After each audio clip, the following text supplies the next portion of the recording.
It's about the hours spent getting everything just right. It's the attention to detail. Good just isn't good enough. It's the years spent on the water day after day.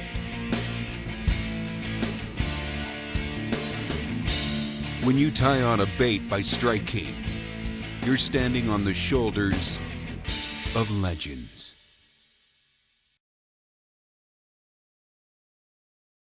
I'm David Kilgore. I'm here today with Michiana Outdoor News. I'm from Jasper, Alabama. Today what I want to talk to you about a little bit is the Bassmaster Opens, co-angler and pro side. I started off my career fishing the Opens on the co-angler side back in the early 2000s. Had a lot of success, finishing second in the points my first year and first in the points the second year. Made every cut at the championships, won a lot of money, won one of them. What I want to talk to you about a little bit on the co-angler side is how to prepare, to be a good co-angler. I would say first, in practice preparation, so many co-anglers just show up to the meeting on Wednesday and draw their partner and go fishing on Thursday. Well, I would always seek somebody out to go with on Wednesday, so I could go to the lake, I could see the water. Is it muddy? Is it clear? Of course, I know what time of year it is. I have preconceived notions what I should do.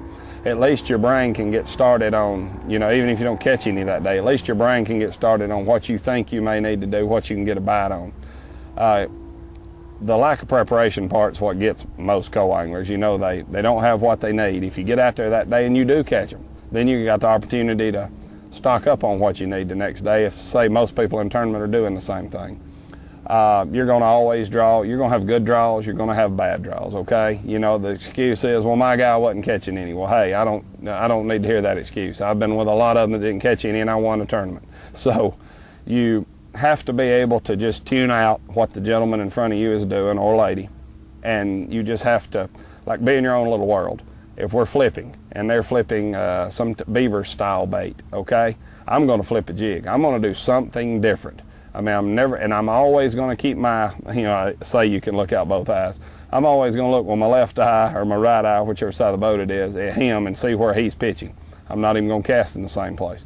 I'm going to do everything he's doing different. That was my philosophy. That's how I did it. And it ended up obviously working out for me very well. I fished, I think, I don't know how many Elite Series events I fished back in the day before they cut the co-anglers out. And I'm pretty sure in my bass career, I made like 16 out of 17 cuts as a co-angler. So only one I missed by one spot. So I had a really good idea on what to do in the back of the boat and how to adapt and things like that. During the tournament, if you draw a guy, and he tells you, hey, I'm not catching anything.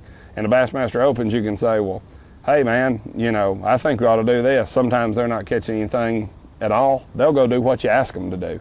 So, you just got to be vocal. Be nice, but be vocal, I would say as far as, it's just all about your preparation. Get there a day early, look at the lake, get your mind clear, figure out what you think you can get a bite on. Hopefully you catch a few if you don't, but really think about what you can get a bite on. And that kind of preparation is going to get you where you need. You're going to have what you need. You're not going to have to be asking him for baits. And in the long run, don't go fish the Opens and make one top 12 cut the first year. Man, I'm ready for the pro side. That is the biggest, you know what. So don't do it. Just get out there. You need to have steady success. I've seen the co-anglers come up through it. I've seen a few in the last 2 or 3 years come up through it, and they've been successful when they've hopped to the pro side. Be very successful as a co-angler. You need to win the points, come in top 5. You need to top 10 or 12 in 2 or 3 of the tournaments each year. When you're having that kind of success, sure, you can hop in the front. Don't go fish your very first one, make the top 12 cut, stick your chest out like you got a big S on it, and run around like, hey, I'm gonna fish pro side. So don't do that. Just take it slow, take it easy. It's the biggest mistake amateur anglers make ever, is they go do good one tournament and they're ready to fish on the pro side. That is not correct. Don't do it. I come up through the open ranks fishing as a co-angler. Now I'm on the pro side. I've won 2 on the pro side. I've made 2 Bassmasters Classics. Take this information I've given you and, please take it as a good warning.